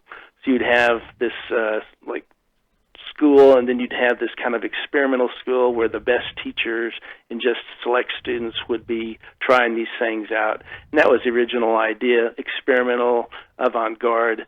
But now it's really lost its moorings, and it's just for profit. No, you're right. It was Albert Schenker's idea, the former president of AFT, the American Federation of Teachers. And the idea was, and this is the thing that galls me the most about all of this, is that all of these experiments were supposed to be shared widely with all the different schools. They were going to share best practices, and they were going to figure out what worked better, and they were going to do that. What we've actually done is we've done all the R&D, all of the research and development of the best practices, only they've been allowed to be privatized and then sold back to us. So not only did we pay for the research and development of it, but we're paying for the ongoing continued product. I mean, it's insane to me.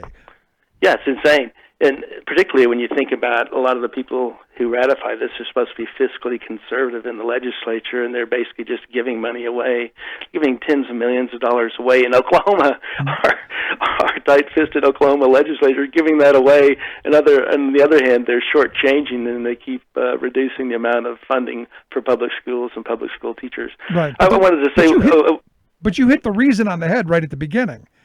Those two making $10 million, they gave money to the governor. That's it. Right.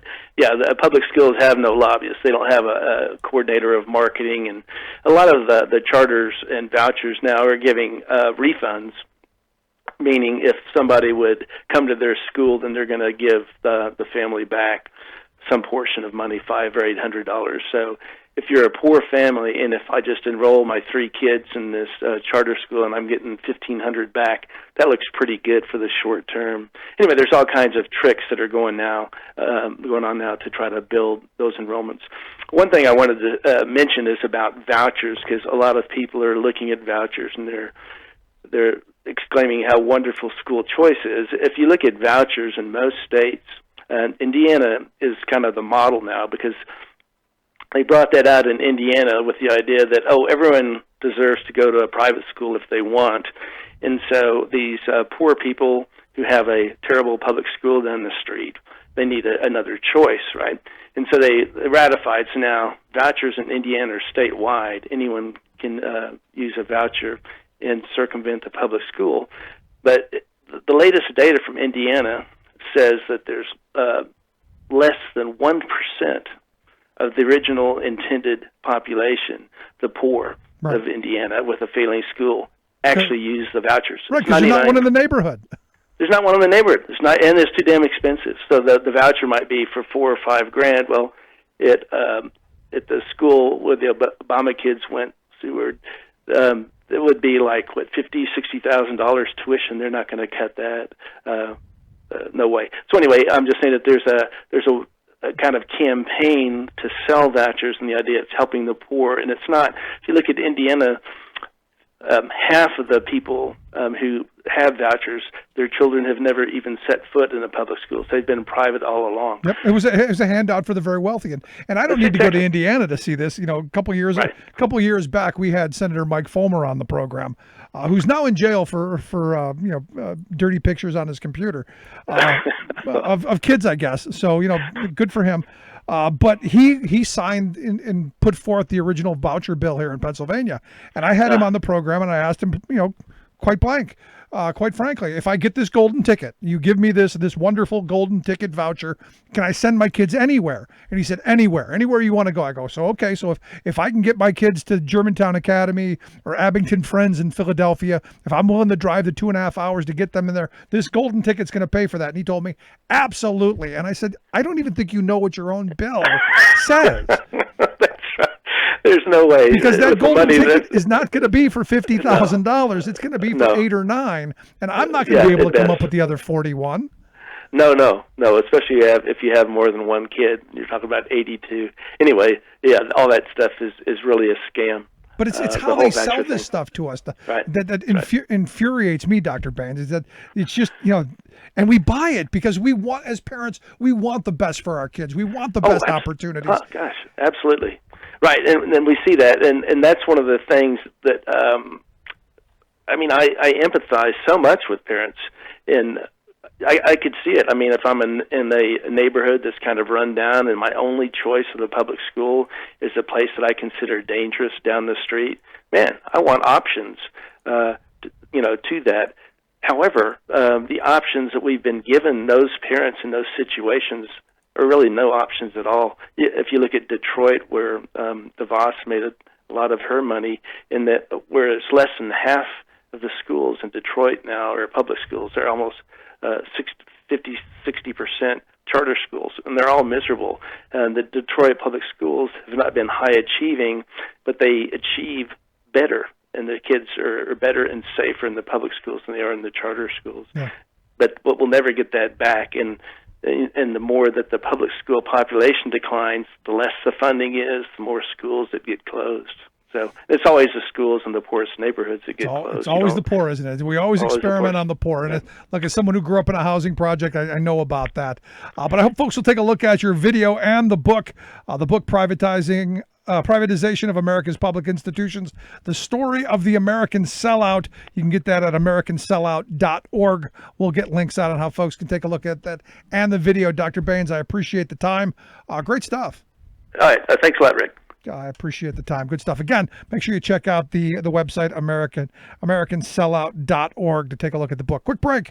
Right back. Stick around. Listen to The Rick Smith Show.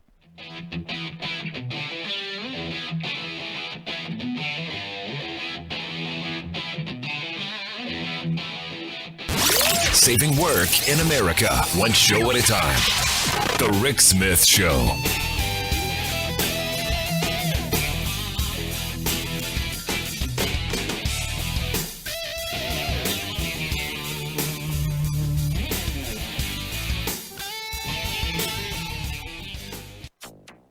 Obama-era rules would roughly double gas mileage in new vehicles by 2025.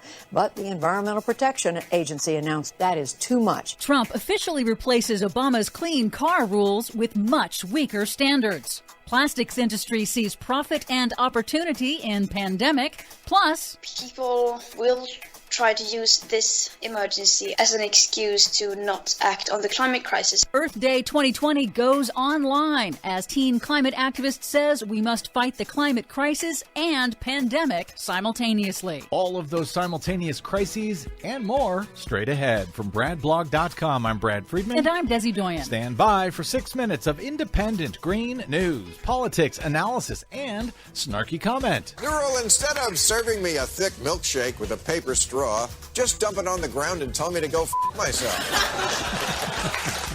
Hey, kept you from getting a virus, Bill. You're welcome. This is your Green News Report. Okay, Desi Doyen, even though we're in the middle of a pandemic, the Trump administration is finding time to roll back mileage standards for cars? Really?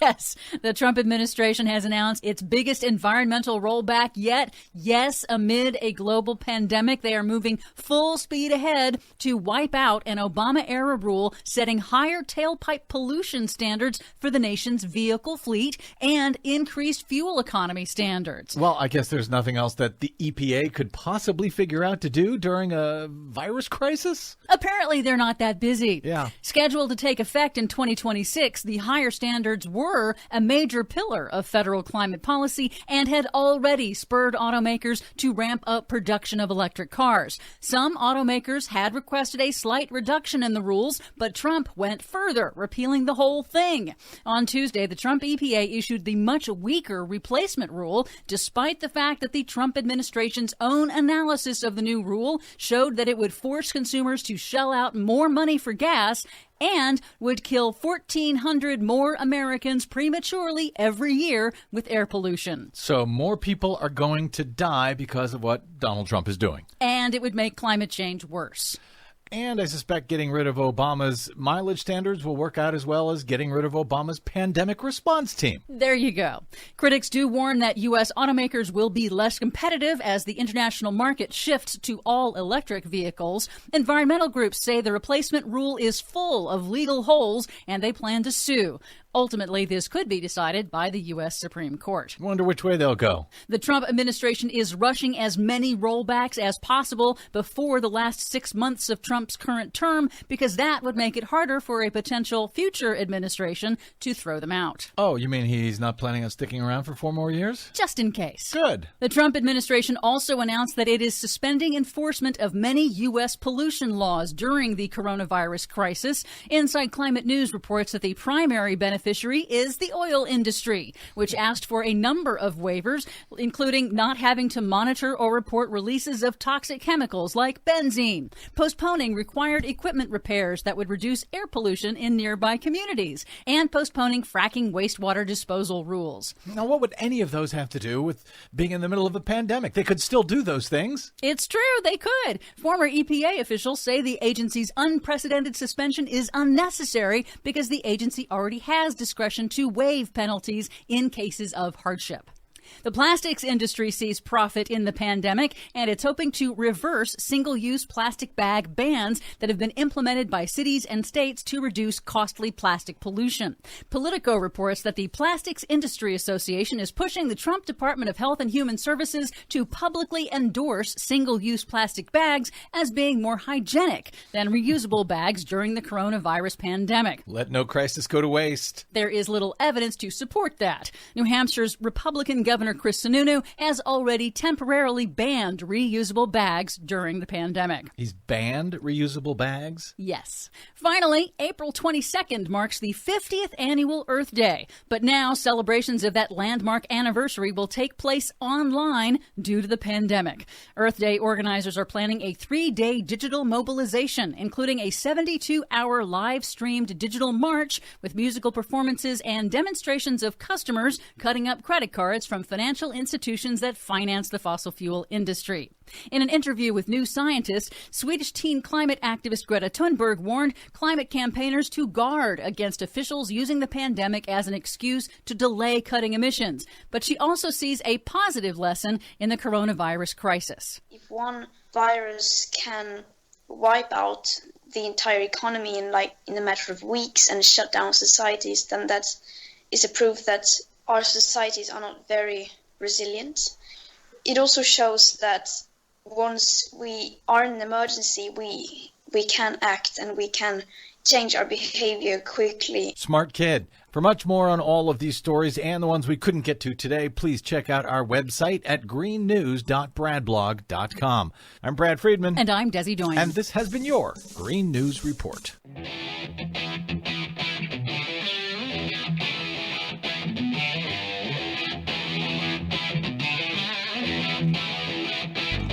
Welcome back to the Rick Smith Show. Now, here is Rick Smith.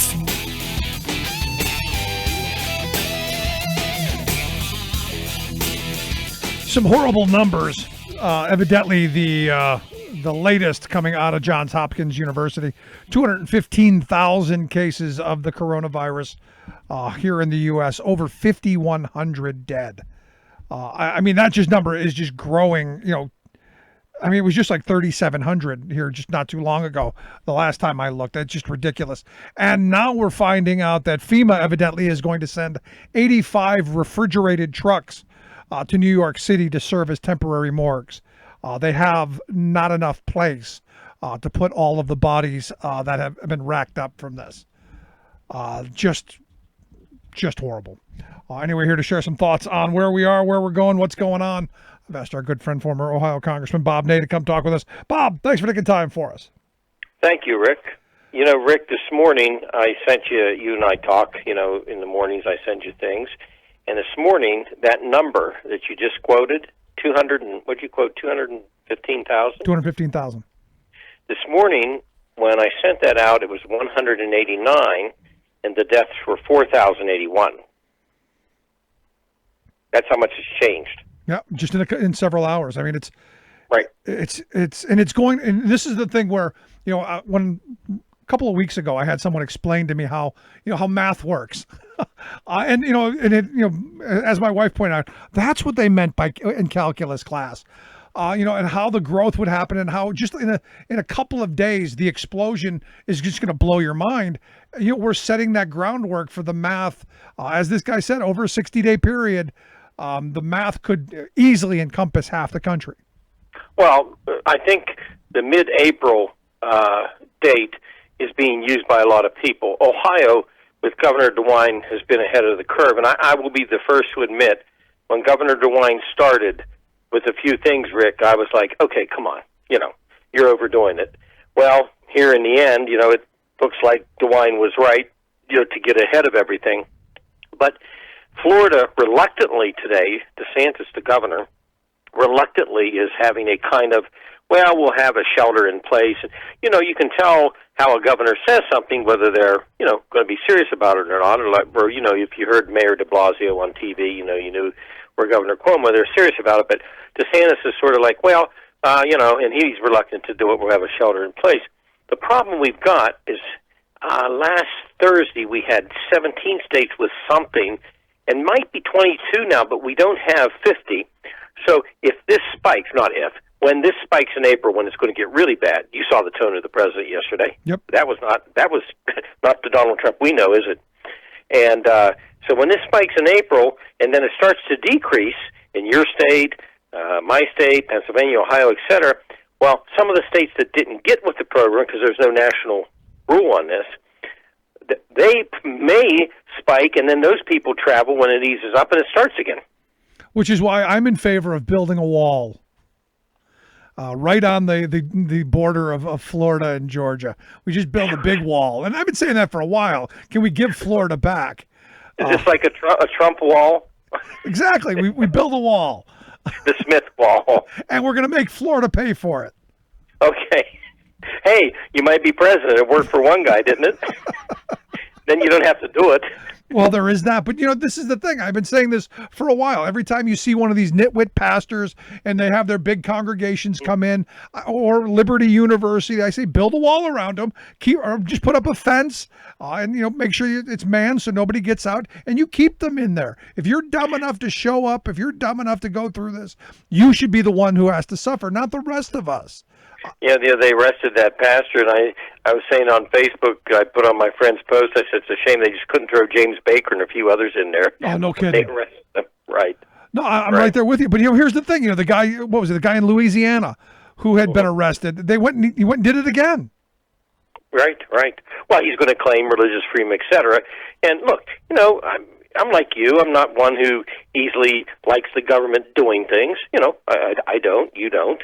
But there are certain government interventions in safety and environment and labor and in health that the government has to step in. Yeah, like you, I was going, hey, do common sense stuff. Don't go into huge crowds. Wash your hands. Do the common sense stuff at the beginning. And then when I started talking to people who knew what they were talking about, then it was like, much like I'm sure DeWine was doing early on, which I wish Trump was doing early on. I was going, no, this is really serious. This could be 1918.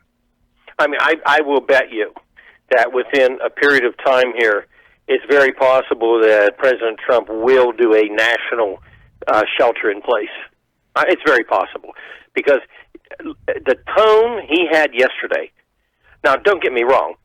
We went from the disastrous, I think that was a Wednesday night, sticks in my mind because I watched him on TV and I just shuddered. Remember? Yep. With the teleprompter thing? Oh, yeah. Again, whoever wrote it should have been fired, and he should have just put himself in detention for reading it. Exactly. And we went from that to the next day where he had, a combative role with the press, but he did have Dr. Fauci and some others there, Then we went, as time went on, where he was having the people talk more, and then yesterday was chilling. And watching him yesterday was chilling. Yeah, I mean, his demeanor, and that's not Trump.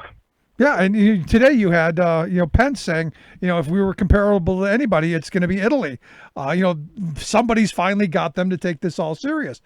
And I guess kind of about time. But what I found interesting is there was a story today about our Surgeon General, this Jerome Adams, who evidently was doing a TV interview, and he seems to think that we already have a national, stay in place order. Because what did he say? He said something along the lines of, the whole point of the White House's 30-day, order is to slow people from moving and spreading the disease. So he actually believes that we already have a nationwide shelter in place order.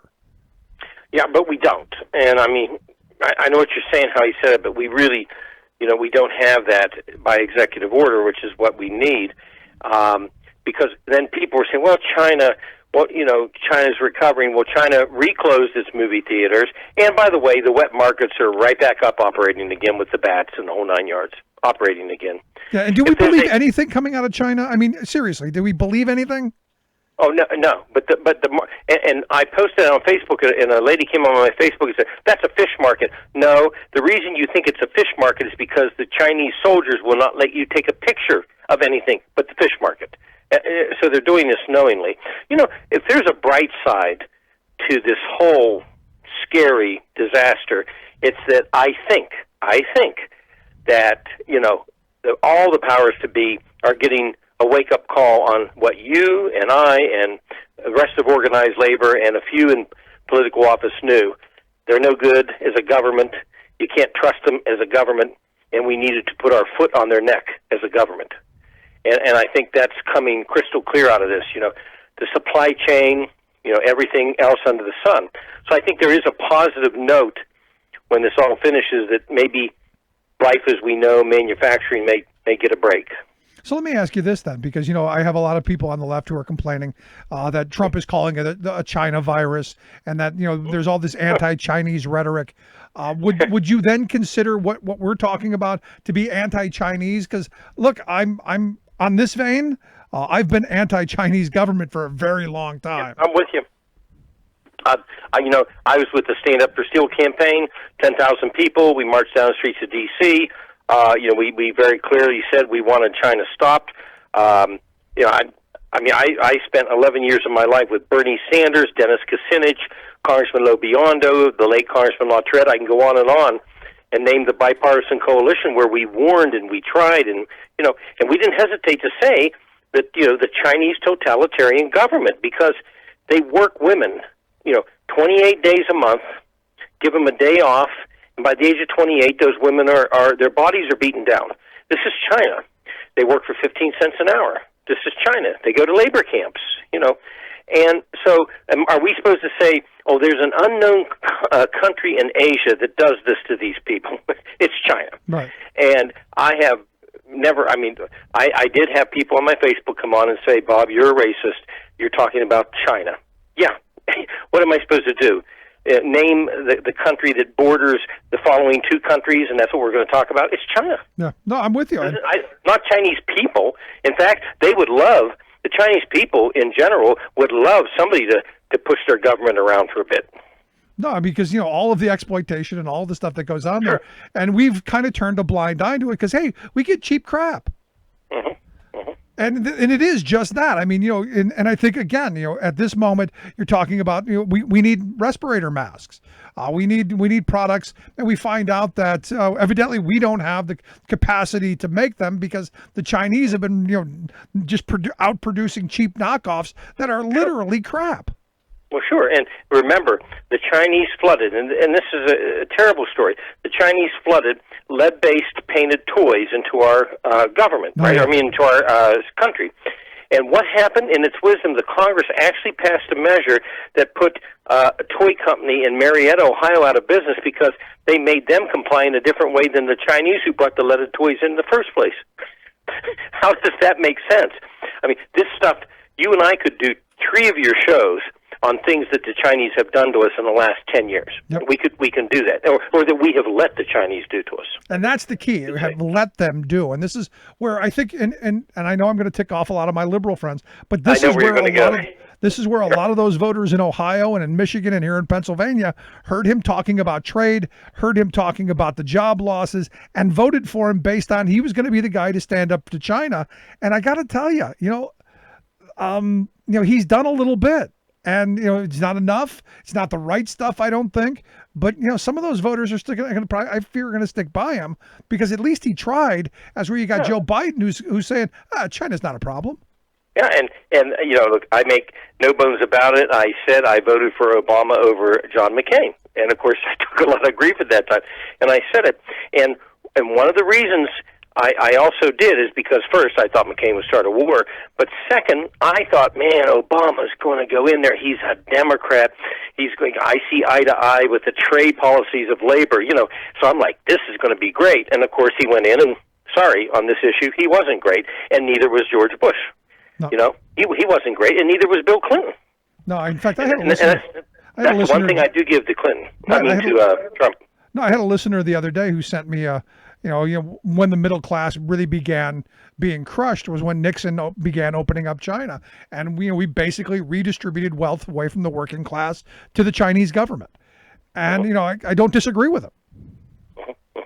Right. Right. Something's got to be done. And I hope you're right. I hope out of this we do.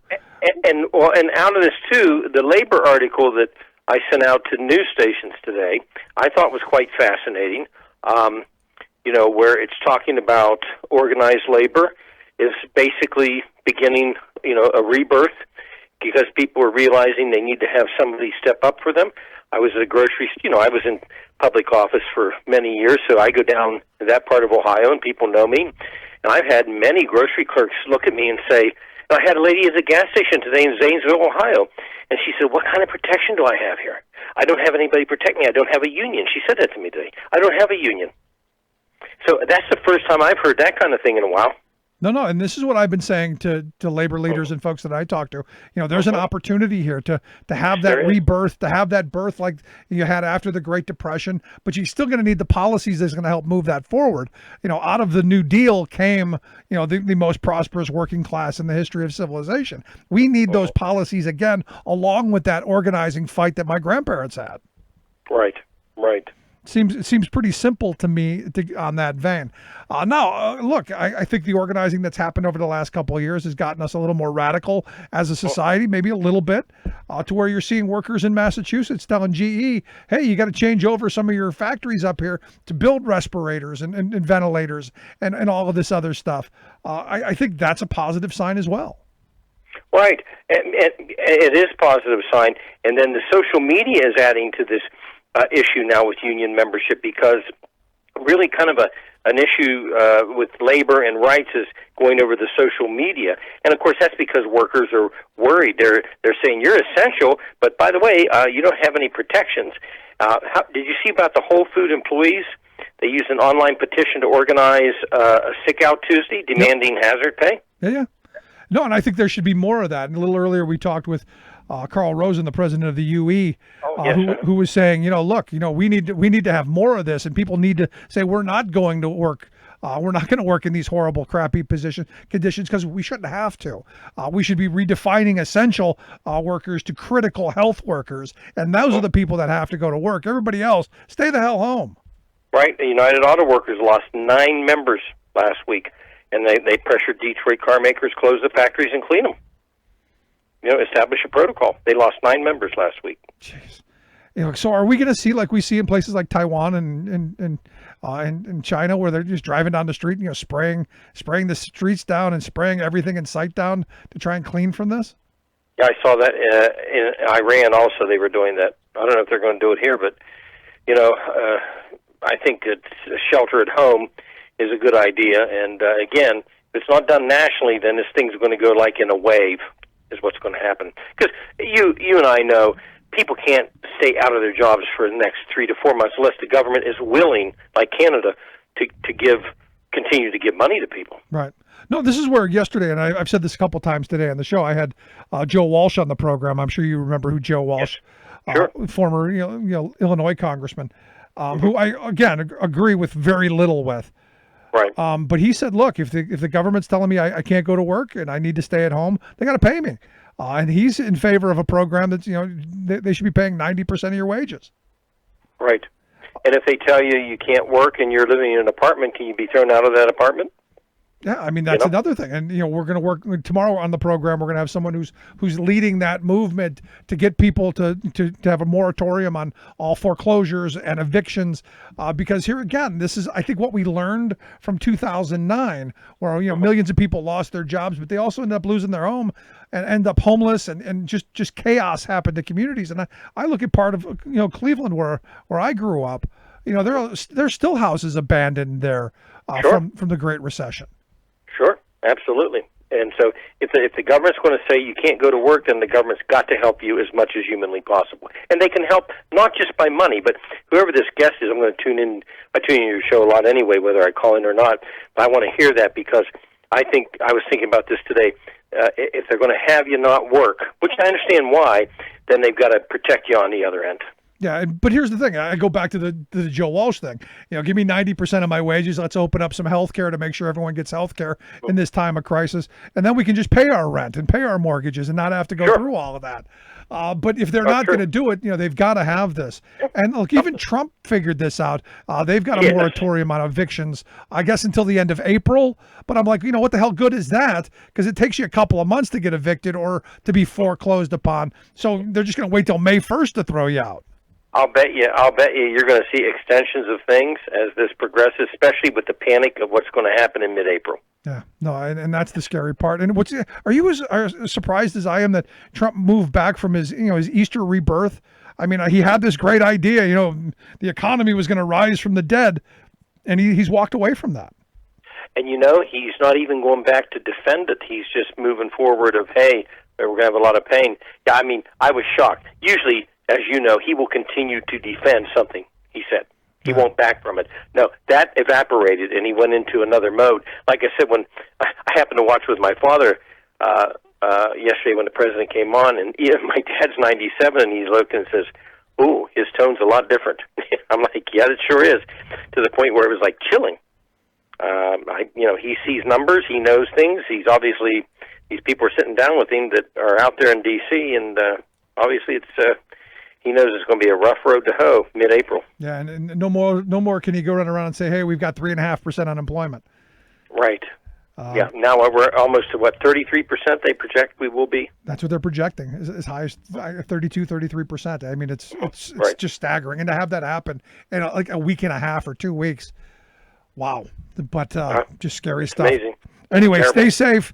Keep your You father too. safe. I don't want anything to happen to my good friends. You and your family, okay. I appreciate it, Bob. Look forward to talking to you again real soon. You too, thanks. Our good friend Bob Ney. I mean, look, and he's right. Look, even his 97-year-old father figured it out. There's a much different tone there. Quick break. Right back. Stick around. You're listening to The Rick Smith Show.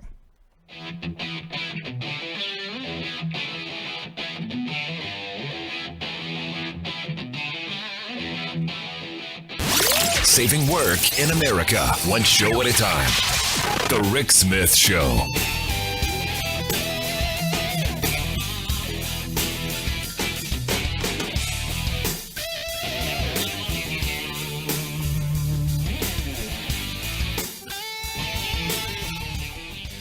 I'm Rick Smith, and this is Labor History in 2.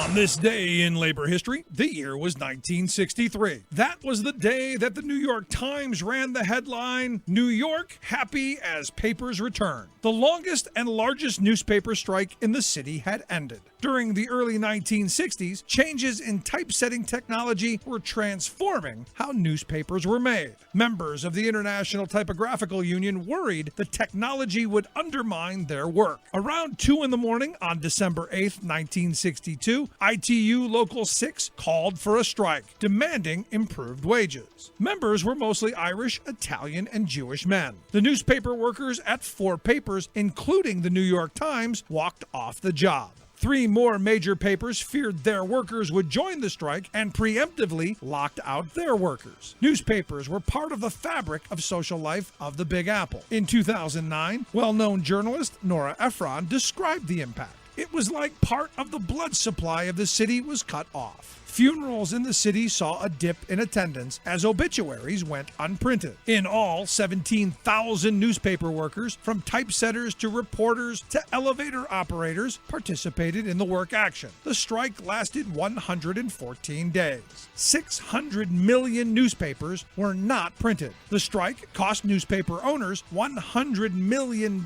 in lost advertising revenue. In the end, the strike was finally settled, and the workers won a wage increase.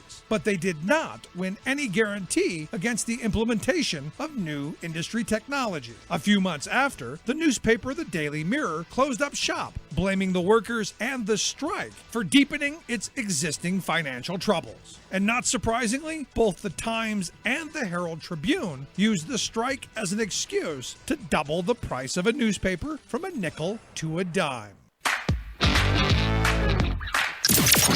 Radio of, for, and by we the working people. The Rick Smith Show. So evidently, as of this afternoon, 93 crew members on the USS Theodore Roosevelt have tested positive for the coronavirus. They say that they've tested about half of the 1,200, about half of the 1,200. But I guess that's a weird article because they say there are 5,000 crew members on board, but they haven't tested. They've got shelter in place for 1,200 of them, but they've tested 1,200 or tested 593. 93 are positive. The other 1,200 that they're trying to figure out how to isolate. because you don't want the entire ship of 5,000 sailors to end up sick. And I guess they're trying to take some of them off to isolate them, to get them away. And they're saying, look, we can't do anything, because, well, we've got weapons. So we can't abandon the ship, which is, kind of interesting. What do you do with, a ship that's got, the kind of firepower this has got? Now, it's not like the cruise ships, because evidently there are a bunch of cruise ships sitting down near Florida, the port of Miami and Port Everglades, waiting for somewhere to go. In fact, they're saying about 105 ships with more than 6,000 passengers are still at sea, waiting to figure out what we're going to do with them. And I haven't heard what DeSantis has thought of down in Florida. Do you turn them around and send them back to where they came from? Because most of I guess these ships are flagged in Panama or in Bahama. Do you send them there where they're still trying to recover from Hurricane Dorian? I don't know. Do you bring them here? Do you let them disembark and then warehouse them somewhere at a time in a state that's a lot of people are expecting to explode and their healthcare system to be overrun? This is a tough call. What do you do with all these folks? And I mean, the humanity of it is you've got to help them somehow. But if you're the governor, which direction do you go with this?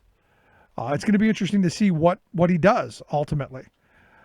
Because here's the thing, we're running out of stuff. And according to the most recent report, evidently the national stockpile of medical gear, almost all gone. Now, understand, we did give some away, at the beginning of the year. I guess we sent a bunch of stuff to China. And evidently Russia's sending us a bunch of stuff. So, hey, I guess this is going to work out. I guess maybe out of this will become a greater alliance with, maybe the new axis of evil will be us, China, and Russia. That's probably not fair, is it? It is what it is. Anyway, today we find out that Wimbledon has also been canceled for the first time since World War II.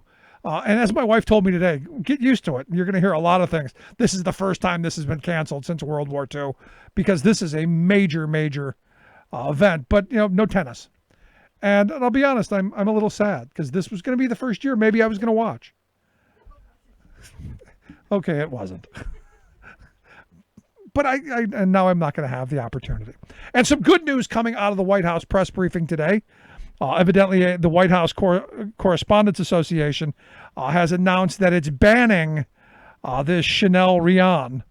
She's a reporter for One America News Network, which outside of the fact that I think the whole network is just bad and just right-wing propaganda, they're throwing her out because she refused repeatedly to follow social distancing guidelines.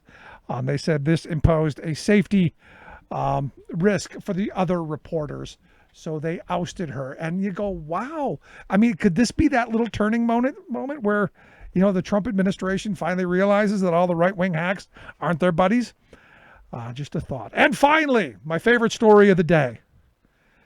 A tractor trailer loaded with toilet paper crashed and caught on fire in Texas.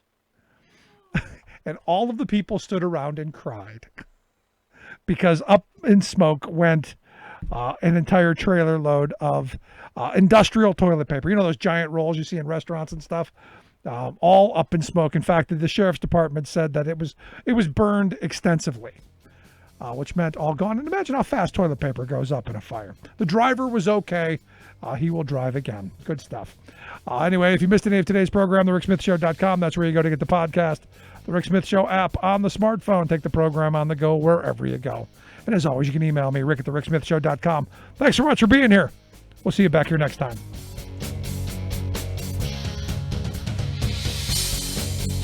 You've been listening to The Rick Smith Show. Email Rick at rick@thericksmithshow.com. Until next time, this has been The Rick Smith Show.